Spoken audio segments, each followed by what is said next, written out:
Décision Plus est au service des investisseurs boursiers depuis 1987, au tout début de l'autonomie boursière. Notre logiciel de graphique Market Vision Plus et notre logiciel de code dynamique Trader Plus en ont fait sa renommée. Nous sommes encore ici parce que nous évoluons sans cesse et que nous servons bien nos clients.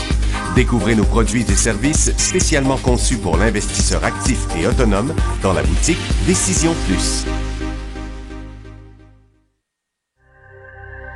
Le logiciel de graphique Market Vision Plus est en français. C'est le logiciel le plus utilisé par les investisseurs de chez nous. C'est lui que vous voyez dans le feu de l'action. Trouvez, classez et analysez plus facilement avec cet outil sans pareil pour suivre la bourse et prendre les meilleures décisions. Gardez vos titres à l'œil avec Market Vision Plus. Consultez la boutique Décision Plus pour en faire l'essai pendant 10 jours sans aucun frais, c'est garanti.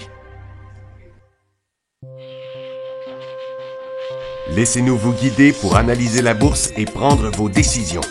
Les analystes de Guru.tv feront tout le travail pour vous. De minute en minute, nous classons les titres selon leur situation technique. Nous révélons les signaux d'achat et de vente. Nous publions des recherches poussées et nous prodiguons des conseils en temps réel. Ça commence avant l'ouverture et ça se poursuit jusqu'à la fermeture des bourses. Profitez de chaque cycle boursier avec Guru.tv. Trader Plus, l'instrument du day trader. 50 cotes qui clignotent en même temps. Autant de listes que vous voulez. Graphiques à la seconde. De 3 à 30 graphiques. Des alarmes à volonté. Des listes de cotes préparées. Des modèles graphiques préparés. Prêts à faire feu. Achetez, vendez avec Trader Plus.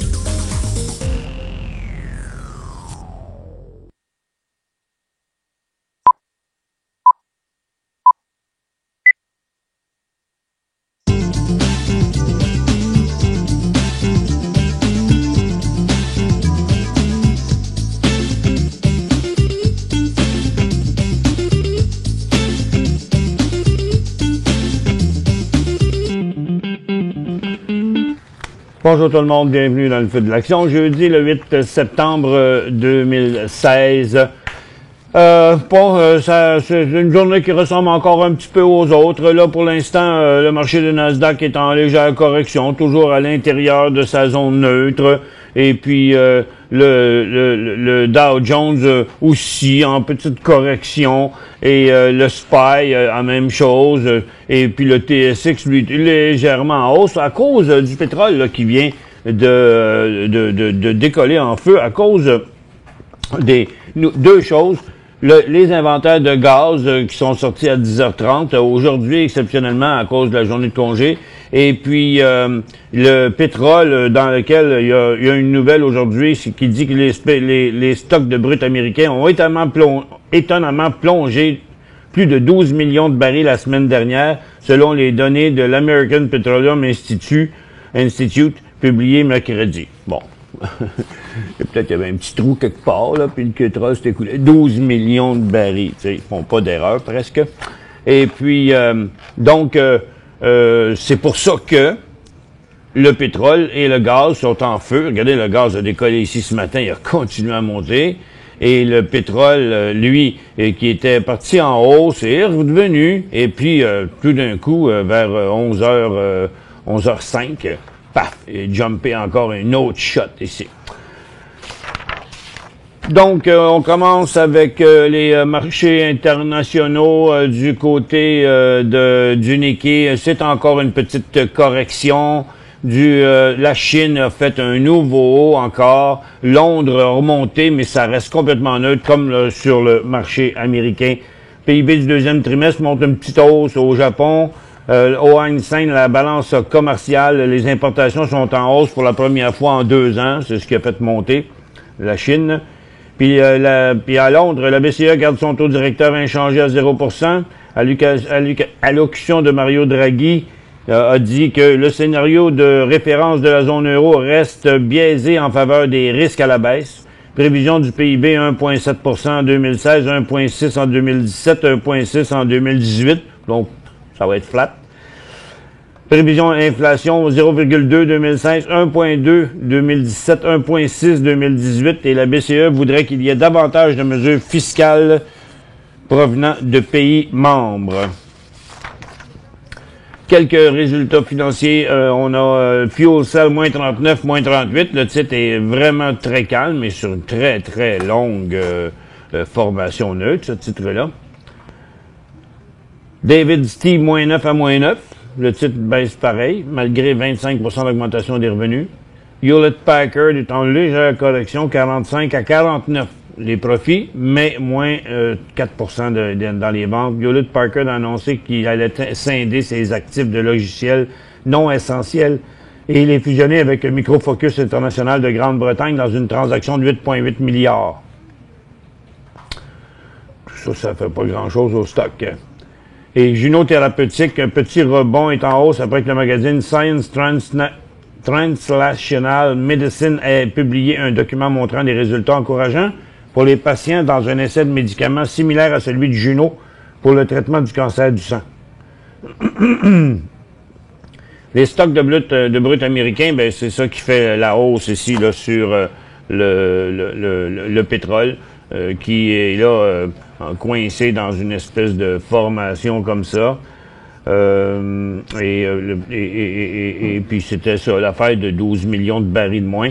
Valeant Pharma, lui, c'est le PDG de Valeant, Joe Papa, a rapporté à CNBC qu'il prévoyait toujours de vendre des actifs non essentiels autour de 8 milliards d'ici la fin de l'année.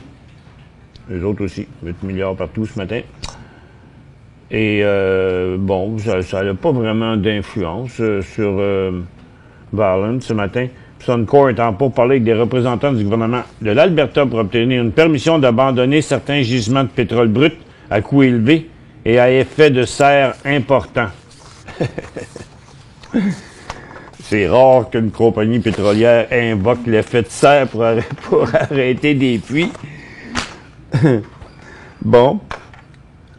Donc, sur nos marchés, le marché de Nasdaq, comme vous voyez, est en baisse, est remonté à moitié. Le Dow Jones aussi a repris la moitié. Le SPY et le TSX, ben, à cause du gaz et du pétrole, est remonté légèrement positif à 9 points. Donc, comme vous voyez, là, c'est vraiment le pétrole qui drive. Il n'y a rien d'autre qui bouge à la hausse ailleurs.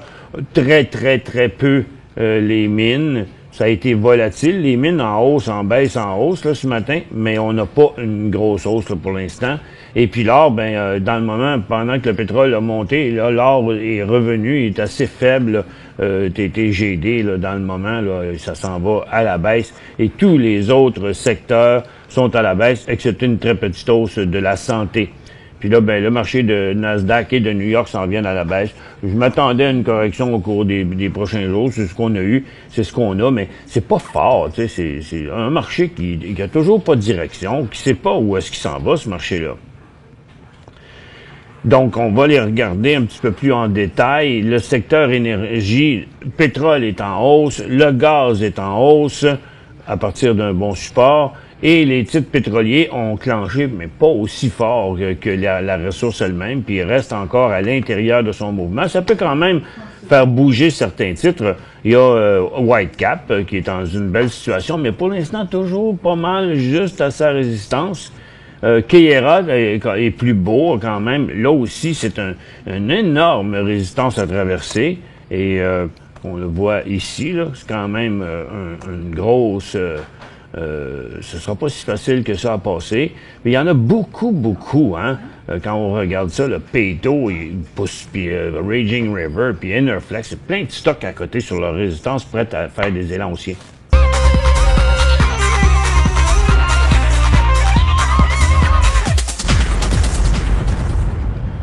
Puis on avait Kelt qui était un des plus forts aussi hier, qui monte encore une troisième journée. Belle place pour prendre un profit. Même chose sur Enbridge.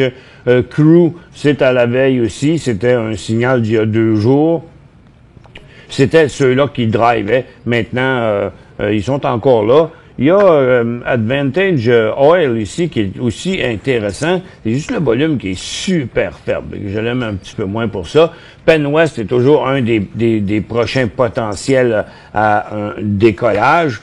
Mais c'est c'est la majorité des titres sont à côté sur leur résistance, mais certains sont plus forts que d'autres. PRX, encore une fois, qui est plus fort que les autres. Maintenant, Verizon, qui fait un nouveau haut. Donc, il y a quelques stocks, là.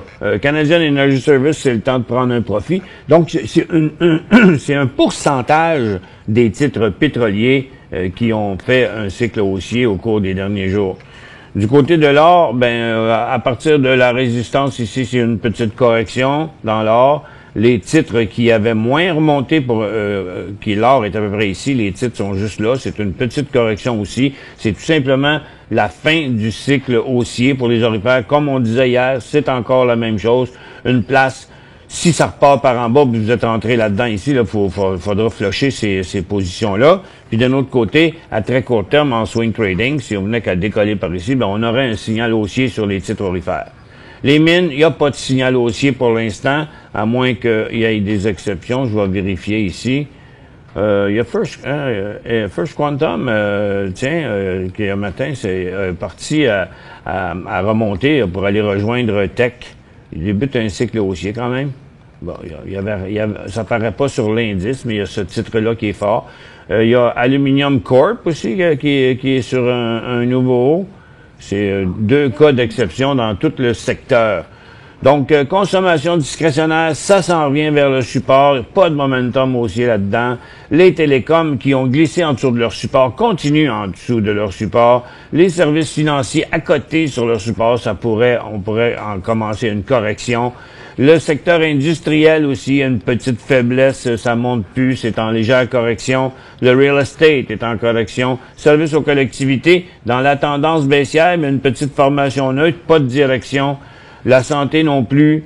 La consommation de base, on a traversé le support, on s'en va au prochain. Et la technologie aussi s'en va vers son support. Donc, en général, en dehors des secteurs de ressources, qui, en fait, surtout le secteur pétrolier et une coupe de titres miniers, le reste du marché fait rien, il est en correction. Donc, c'est juste le secteur énergie là qui est fort et qui s'est stabilisé au cours des dernières minutes là, pour ce qui est du pétrole. Donc, un autre mouvement à prévoir bientôt. Il arrive souvent qu'un gros mouvement comme ça va se dégonfler, mais je sais pas jusqu'où ça peut tirer le marché.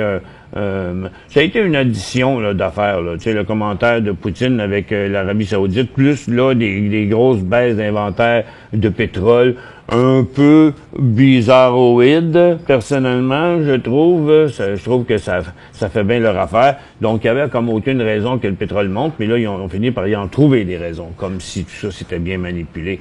Mais il n'y a rien qu'on peut y faire, autre que profiter des mouvements lorsqu'ils se passent. Donc, en gros, juste les pétrolières, mais j'ai beau essayer d'en trouver dans les pétrolières, j'en trouve qui ont monté il y a quelques jours, puis qui continuent encore à monter, mais il n'y en a pas vraiment beaucoup qui sont en décollage, nouveau décollage. Là. Beaucoup de stocks là, qui sont à côté sur leur résistance, oui, mais je trouve qu'il leur en manque encore un peu. Ça, c'est pas des élans d'aujourd'hui, puis Crew non plus, c'est pas un élan d'aujourd'hui. Donc, ceux qui ont monté, ça fait déjà 2-3 jours au début du rebond du secteur pétrolier. Est-ce que Air Canada, c'est un bon achat? Bon, premièrement, hier, il y avait un mouvement des compagnies airline qui avaient tous décollé à l'unisson.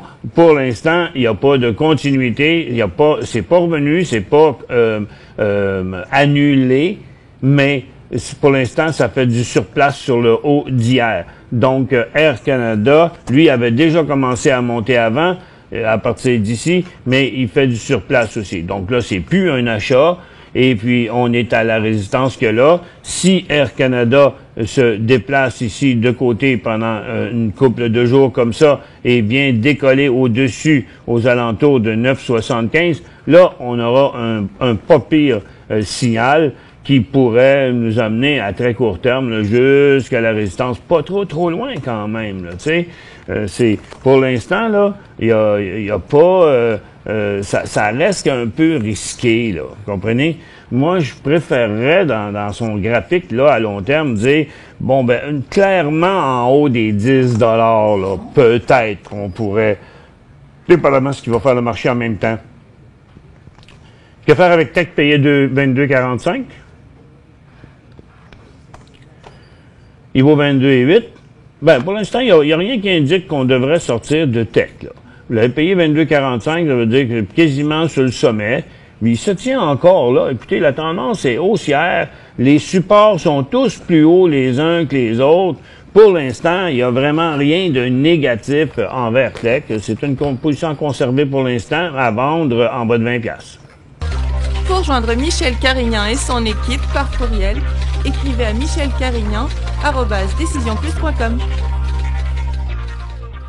5 bonnes raisons de gérer vos investissements avec Banque Nationale Courtage Direct. Des frais de commission fixes à 9,95 en tout temps pour tous les clients et à partir de seulement 6,95 si vous êtes un investisseur actif. Aucun frais d'administration annuel si vous détenez plus de 20 000 $ dans vos comptes. La possibilité d'ouvrir des comptes enregistrés en devise américaine. Des outils performants afin de faciliter vos prises de décision. Un service à la clientèle primé et un niveau de satisfaction parmi les plus élevés de l'industrie. Pour en savoir plus, visitez le bncd.ca ou appelez-nous dès maintenant. Décision Plus est au service des investisseurs boursiers depuis 1987, au tout début de l'autonomie boursière. Notre logiciel de graphique Market Vision Plus et notre logiciel de code dynamique Trader Plus en ont fait sa renommée. Nous sommes encore ici parce que nous évoluons sans cesse et que nous servons bien nos clients. Découvrez nos produits et services spécialement conçus pour l'investisseur actif et autonome dans la boutique Décision Plus.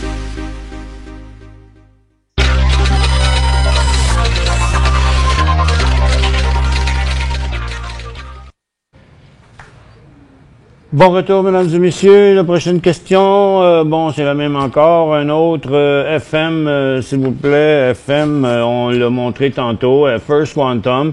Il était hésitant depuis une couple de jours. Depuis ce matin, ça a changé. Donc, en fait, hier soir sur le tard, vous voyez, on avait une tendance haussière ici, une bonne résistance là de quelques jours. Et hier, en fin d'après-midi, et ce matin, ça a continué. Donc maintenant, on est en cycle haussier. Puis en fait, ce qui fait First Quantum, je vais le mettre un côté de l'autre, là, c'est deux petits frères, ça. Hein, ils se ressemblent tout le temps d'habitude. Donc First Quantum, puis Tech. OK? Donc,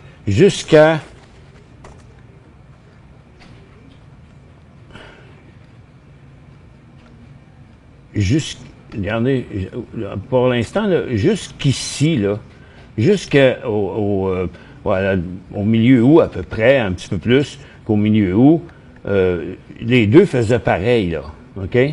Les deux étaient en tendance haussière, Tech et First Quantum. C'est juste que ce qui est arrivé, c'est que Tech a remonté, ici on avait suivi ce mouvement-là là, à partir du 26 août, Tech a remonté, tandis que First Quantum était redescendu ici. Donc, bizarrement, je l'avais porté à votre attention, ce mouvement-là. C'était rare que on voyait First Quantum descendre pendant que Tech montait, parce qu'ils ont l'habitude de se suivre. Vous voyez, les deux graphiques se ressemblent beaucoup là, dans le passé. Là, OK? Donc, là, j'ai l'impression que c'est tout simplement du rattrapage de First Quantum vers Tech. Il y aurait une pièce de potentiel encore là-dedans. Bonjour Michel, que penses-tu de CUF.UN? On a souvent des questions sur Conimar, mais pour l'instant, écoutez, il est plutôt sur le bord d'un décrochage. Il a décroché momentanément ici, mais après plusieurs jours de baisse, il est revenu à son support, mais s'il redécrochait encore par là, ce serait un signal de vente. CGC, Canopy, comme on va regarder les autres, je les ai dans une liste ici. Donc, vous voyez les principaux. Le organigramme a monté 2 jours maintenant, fin du cycle haussier. Le Afria, ça devrait être pareil. Maple Leaf n'a pas bougé. Puis Canopy a fait un peu de catch-up, mais dans le fond, il est un peu la même chose que organigramme. Là, ces deux-là là, se ressemblent beaucoup là. Ici, là, très dernièrement, là. Donc, correction, mouvement neutre, nouveau cycle haussier. Correction, mouvement neutre, nouveau cycle haussier. Donc, pour l'instant, c'est la fin du cycle haussier sur ces deux titres-là. Donc, ces GC-là est pas un achat. Aurait pu l'être, mettons, hier, mais dans les conditions de ce qu'il fait aujourd'hui, ça l'est plus. Par contre, c'est pas un mouvement négatif, là, mais vous voyez qu'il n'y a pas eu les volumes ici comme aussi forts que les premiers volumes, là. OK? Ils sont là pareil, autant sur Canopy que Organigramme a des meilleurs volumes. Mais là, pour l'instant, c'est la fin de ce cycle-là. Faut attendre le début du prochain. GUD, Night Thérapeutique, achat, merci. Non, regardez, le signal d'achat sur Night Thérapeutique, il était ici à 8,60 quelque chose, 8,70 mettons. Il y a 4 jours. Pour l'instant, c'est un cycle qui monte déjà depuis 4 jours. À très court terme, on est off timing ici. FLY, c'est Flight Aerospace. Il est bien tranquille encore. C'est tout simplement encore conservé si vous l'avez pas. Achat ou pas? Non, pas un achat.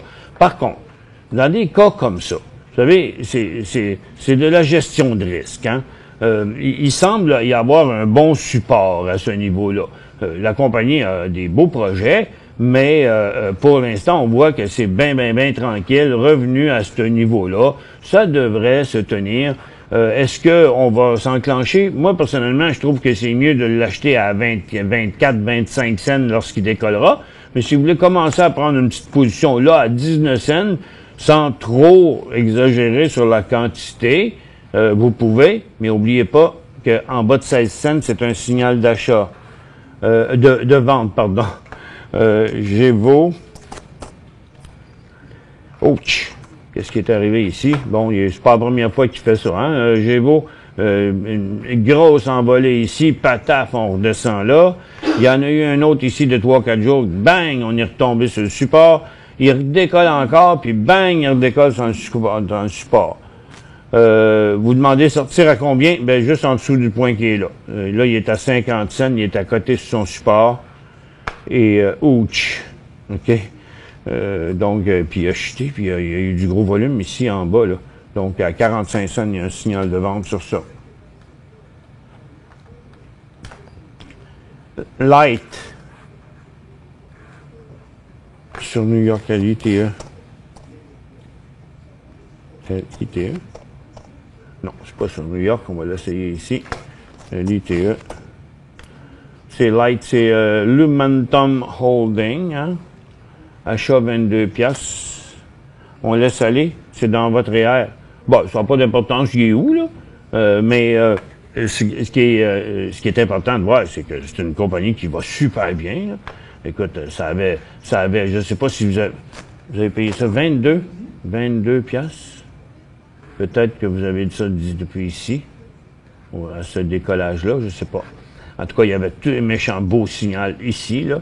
Lorsqu'il a passé cette formidable résistance-là, ben oui, c'est à garder. Mais ça, même si c'est dans votre REER, l'idée, c'est de garder l'argent. Fait que, regardez, vous avez des supports ici, là, des creux, ou quand, dans un creux, on va le recommencer pour que vous le voyez mieux, là. Quand ça monte, après, quand il y a un creux, puis que ça redécolle, OK, comme ça, puis que ça redécolle au-dessus d'un creux, ça, c'est l'espèce d'escalier, là. Et quand votre tendance est finie, là, ben, on se met à descendre cet escalier-là. Ben, vous avez payé 22 en bas. Ça fait que c'est vous qui décidez, c'est quand vous sortez. Pour l'instant, ce serait juste en bas de 35. C'est toujours le dernier support. Puis plus il est haut, plus vous divisez votre position en 1 ou 2 ou 3, même ventes, puis vous vendez au premier, au deuxième, au troisième support. Ça vous permet d'aller plus loin par en haut parce que vous vous en avez pas tout vendu pour rien aussitôt qu'il fait une correction.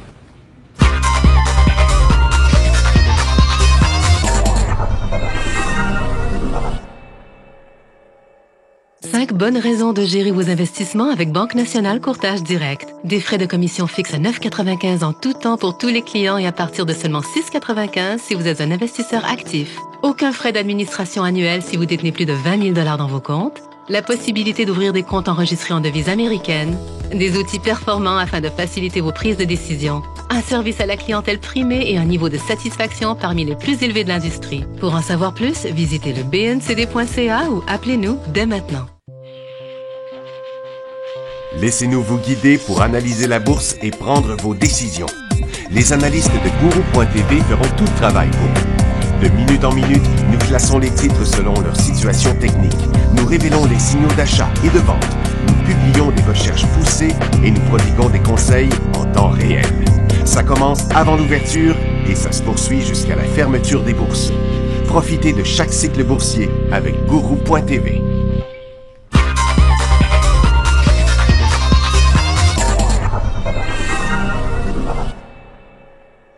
Bon retour, mesdames et messieurs. NX ici. NX. Oh, NextGen, il a glissé sur son support. Il est revenu, là, mais oups, là, ah ouais, puis c'est un gros support. Donc, c'est un énorme support. Je pense qu'il faut pas aller trop vite, trop border. C'est un stock qui a très bien performé. En plus, il est marqué matériaux, mais NextGen, c'est de l'énergie, c'est ça, NextGen Énergie. Et puis, donc, tu sais, il n'y a pas de gros volume en augmentation, là, sur le titre. C'est sûr que ça paraît inquiétant, là, mais je pense que tant qu'on n'a pas atteint les 2 piastres, là, mais NXE, c'est pas un achat. Par contre, si vous dites, OK, bon, ce titre-là, là, il se promène tout le temps dans son trading range entre 2,25, 2,50, 2,75, je vais l'acheter là. Regarde, si vous voulez essayer un swing ici, j'attendrai que le stochastique soit complètement survendu, OK, en bas, ici, là, stochastique 522, j'attendais qu'il soit complètement survendu et que le titre soit resté sur sa base. Puis là, ben, vous tentez un swing par en haut en l'achetant sur la base ici. N'oubliez pas qu'après l'avoir acheté, il faut que vous mettiez un stop genre 2,5. Au cas où que ça passerait de l'autre bord pour limiter la perte. SKLN, c'est un titre SKLN. Est-ce que je l'ai dans cette liste-là? Non. SKLN, c'est un titre de santé. Skyline Médical, regardez, ça vient de bien haut, là. Ça vient de 30 piastres, là.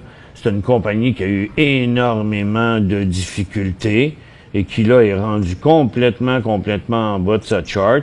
Donc, on va rapetisser ça, là, pour le faire grandir un peu. Bon, là, c'est un autre ball game. Ça n'a pas rapport avec ce qu'il y avait avant. On est dans une nouvelle histoire. Ça veut pas dire que ça va aller à 30 piastres, hein, parce que c'est sûr que on pourrait transformer 220 piastres en 20 000 piastres, là, mais regarde, c'est loin d'être fait, ça, cette affaire-là. Suivons-le comme un petit stock.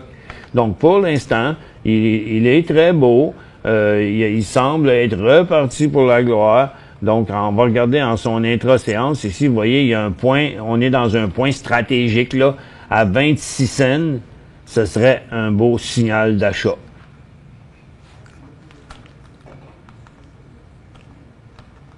ABX, est-ce un achat? On va aller dans les orifères ABX.